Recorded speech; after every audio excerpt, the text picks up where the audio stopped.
बाबा।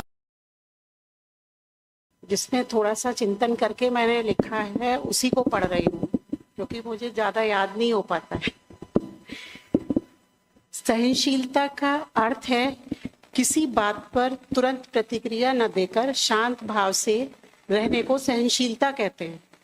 जैसे कोई हमारे साथ गलत व्यवहार करता है तो हम बदले में उससे अच्छा ही व्यवहार करें, तो ये हमारी सहनशीलता होती है। इसलिए सहनशील बनना कठिन तो है पर संभव भी है। ज़्यादातर लोग सहन करने को कमज़ोरी मानते हैं, लेकिन बाबा कहते हैं कि ये कमज़ोरी नहीं बल्कि एक शक्ति है। ये शक्ति हमें गहन योग से ही मिलती है। अब प्रश्न आता है कि सहन शक्ति ज़रूरी क्यों है। कभी कभी दूसरों की बातों में आकर या परिस्थितियों में उलझकर डिस्टर्ब हो जाते हैं तो हमारा अपना ही नुकसान होता है।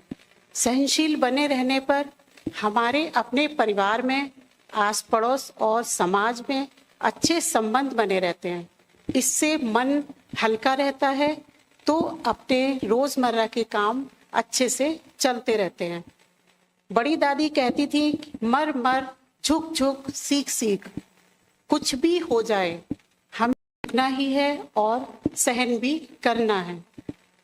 कई बार ऐसा होता है कि हम बाहर से कोई प्रतिक्रिया नहीं देते, लेकिन हमारे मन में सामने वाले व्यक्ति के प्रति द्वंद्व चलता रहता है, तो ये सहनशीलता नहीं है। दिल से माफ करना, माफी मांगना या शुभ भावना देना, ये सहनशीलता है। और बाबा ने हमें मूल्यों के माध्यम से बताया है कि एक है आत्मिक दृष्टि, हमें अपने आत्मिक स्वरूप में स्थित रहना चाहिए। दूसरा है यहाँ सभी अपना अपना पार्ट एक्यूरेटली निभा रहे हैं और सभी का अविनाशी पार्ट नुधा हुआ है। तीसरा, सामने वाला भी भगवान का बच्चा है, वह भी शुद्ध आत्मा है। चौथा, यदि कोई दूसरा हमें डिस्टर्ब कर सकता है तो हम योग से उसे शांत कर सकते हैं। पांचवा, हमें उसके नेगेटिव वाइब्रेशन को शुभ भावना, शुभ कामना और योग की दृष्टि से शांत करना है। छठा है, सहन करने की एक विधि और है, फुल स्टॉप लगाना। सहनशीलता को हमें क्यों धारण करना चाहिए? एक तो दोस्तों, पड़ोसियों और संबंधियों के बीच आदर होता है। सहनशीलता और माफी व्यक्ति को संतुष्ट बनाती है और संतुष्ट व्यक्ति धन और भौतिक सुख सुविधाओं का अभाव होने पर भी सुखी रहता है। सहनशीलता व्यक्ति के शांत स्वभाव का परिचय देती है। जो व्यक्ति शांत होते हैं वो सबको प्रिय होते हैं। गांधी जी इसके सबसे अच्छे उदाहरण हैं, तभी वो इतना महान बन पाए।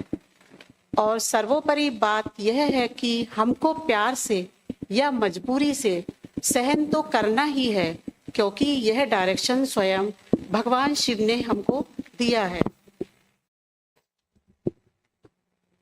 अब इन कुछ बातों से हम सब सहनशीलता बढ़ा सकते हैं।